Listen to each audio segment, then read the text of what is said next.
Eto na ba ang tatapos mga sanggay sa tigmaan ng Amerika at Iran?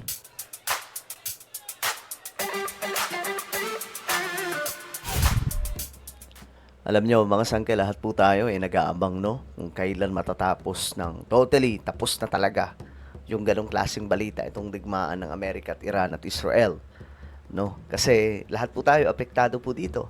Yung oil mataas, hindi lang sa Pilipinas kundi sa buong mundo, pero malala po talaga sa Pilipinas kasi tinitake advantage nitong mga negosyante itong nangyayari ngayon na krisis sa langis sa buong mundo para po kumita sila ng kumita ng malaki. Kaya ngayon mga sangkay, kita nyo naman kung gaano kataas ang presyo ng oil sa ating bansa. Tayo yung pinakamataas sa buong mundo, partida, hindi naman po tayo mayaman na bansa. 'Di ba?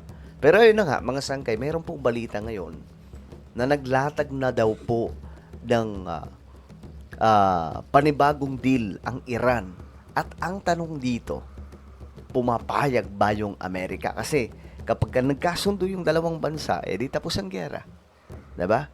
Well, pag-usapan po natin ito. Anyway, bago tayo magpatuloy sa mga hindi pa po dyan nakakapag-subscribe sa ating YouTube channel, makikita nyo po yung subscribe button sa baba ng video na to. I-click nyo lamang po ngayon guys, yung subscribe.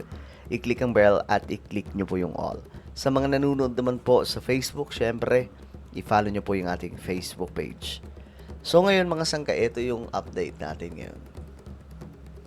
Ayon kasi dito, nagsumiti na daw po ng bagong proposal para sa posibleng pagwawakas ng digmaan ng Iran. Okay, so tingnan natin. Isang bagong proposal ang isinumite ng Iran sa Estados Unidos sa pamamagitan ng mga mediator mula sa Pakistan. Kaugnay na posibleng solusyon sa tuluyang pagtigil ng digmaan sa rehiyon. Ayon sa mga ulat, nais ng Iran na unahin munang pag-usapan ang pagbubukas ng Strait of Hormuz. Okay? At pagkatapos ng digmaan bago talakayin ang iba pang sensitibong issue tulad ng nuclear program nito. Okay, so unahin daw po muna mga sangkay ang Strait of Hormuz.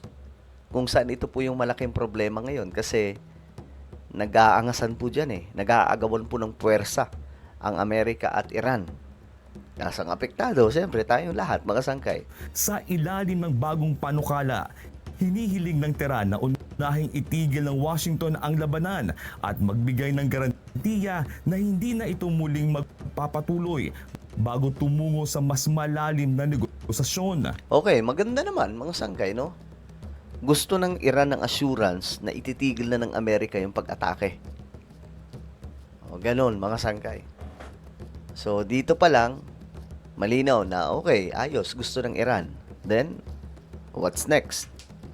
Kung maisa sa katuparan ang unang bahagi ng kasunduan, susundan nito ng ikalawang yugto kung saan tatalakayin ang pamamahala at malayang paglalayag sa Strait of Hormuz na mahalagang daluyan ng langis at gas sa pandaigdigang merkado. Okay? Sa kasalukuyan, nananatiling sentro ng sigalot ang nasabing ruta matapos magpatupad ng blockade ang Iran, na sinagot naman ng United States ng kaparehong hakbang sa mga daungan ng Iran. Ayun. Yan nga pong problema ngayon mga sangkay kasi yung mga daungan ng Iran, yung mga port nila, nandun po yung Amerika. Pero sa kabilang banda naman, yung Iran, meron din po silang parang blockade na ginagawa. Lahat po ng mga oil tanker, hinaharang po nila mga sangkay, inaatake pa nga po Yung US, ganun din po ang kanilang ginagawa. Pero lahat po yan ang galing sa Iran, hindi nila pinapalabas. At yung papasok sa Iran, hindi rin po nila pinapapasok. Dahil dito, lumobo ang presyo ng langis at iba pang produkto sa buong mundo na nagdudulot ng pangamba sa mga ekonomiya ng iba't ibang bansa. Dapat sinama dyan yung lumobo yung presyo ng langis sa buong mundo pero pinakamalala sa Pilipinas. Inaasahang pag-uusapan ng administrasyon ni US President Donald Trump ang nasabing panukala sa isang pulong kasama ang kanyang national security at foreign policy team. Kabilang sa mga tatalakayin ang kasalukuyang stalemate sa negosasyon at ang mga posibleng susunod na hakbang ng United States. Gayunman, may mga pangamba na kung papayag ang US sa panukala, maaaring mawalan ito ng leverage sa mga susunod na negosasyon, lalo na sa usapin ng nuclear program ng Iran. Sa kabilang panig, nananatiling hindi patiyak kung handa ang Washington na ipagpaliban ang mga talakayan ukol sa nuclear activities ng Iran na matagal ng sentro ng tensyon sa pagitan ng dalawang bansa. Oh, kasi yung nuclear program nga daw po ng Iran, yun yung threat sa buong mundo. Kasi yung plano daw po ng Iran, kontrolin yung buong Middle East. Kumbaga sila yung magiging supreme na bansa at itatatag yung parang Islamic State na ang magiging sentro ay dyan. So yun yung plano. At itong nuclear program, ito po yung magiging nila mga sangkay, sandata para po isakatuparan yung kanilang plano. Pero ayun na nga po, ayaw po ng Amerika na maging matagumpay ito. Una nang nilinaw ng White House na ang mga ganitong usapin ay masusing pinag-aaralan. Iginit din ng mga opisyal na nananatili sa kamay ng United States ang kapangyarihan sa negosasyon at tiniyak na ang anumang kasunduan ay dapat pumabor sa interes ng Amerika. Sa kabila ng mga diplomatikong hakbang, nananatiling malabo kung magiging matagumpay ang panukala ng Iran o kung muling mauudlot ang mga negosasyon sa pagitan ng dalawang bansa. Jack. Okay, so ito nga po yung update ngayon. Yung Amerika nireject ang terms na gusto ng Iran sa Strait of Hormuz. So doon pa lang tinabla na po ng Amerika. And just moments ago, Fox News senior foreign correspondent Trey Yingst, he sat down with Secretary of State Marco Rubio in an exclusive interview, and they talked about a lot of things, including the Iran conflict and the White House Correspondents' Dinner. He joins us from the State Department. What were your top takeaways, Trey? Dana, good morning. We just spoke with Secretary of State Marco Rubio for an exclusive interview.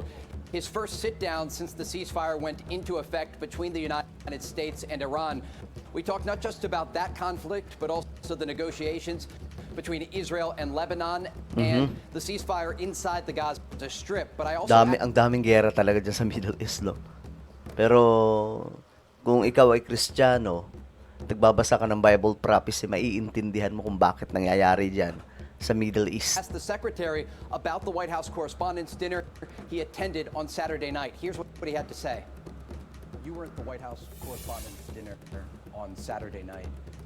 I'm curious what was going through your mind when shots were fired outside of the ballroom. I didn't hear shots. I just saw a bunch of security people rushing in from the back of the room, front stage. So the first thing you wonder immediately, just knowing kind of what's out there, is there an internal threat? Is there a threat inside of the ballroom itself? And then the second... Pinag-uusapan nila mga sangkay yung nangyari nga po na muntikan pong pagpapatumba kay US President Donald Trump. So, dito nga po mga sangkay, diniscuss na hindi papayag. Ayan po, Secretary of State Marco Rubio details the White House Correspondents' Association dinner shooting. Observing security remove President Donald Trump. He also discussed the Iran conflict, the Strait of Hormuz, and the U.S. pressure in an exclusive interview. So, dito isiniwalat po ni Marco Rubio, no? Na hindi sila papayag kasi ang gusto ng Iran, sila po yung magmamaniobra sa Strait of Hormuz. Kumbaga, ito yung kasunduan natin. Okay, hindi na kayo aatake, then kami ang mamamahala dyan sa Strait of Hormuz.